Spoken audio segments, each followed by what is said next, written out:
ruïna, pels treballadors i per les treballadores, per la ciutadania, pels nostres drets, defensant-los. Jo no faig compte resignar-me.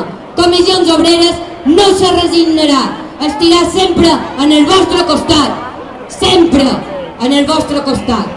I agraïm molt totes les iniciatives mobilitzadores i allà hi estirem, especialment la resposta de tots els instituts públics que ahir aturaren de manera contundent durant 10 minuts. Per la dignitat de la vida, per un món més equilibrat i més just, no just que amb aquesta brutal crisi especulativa només s'incrementi la pobresa i en vulguin degradar a les zones on vivien més o manco amb una certa dignitat i un cert servei.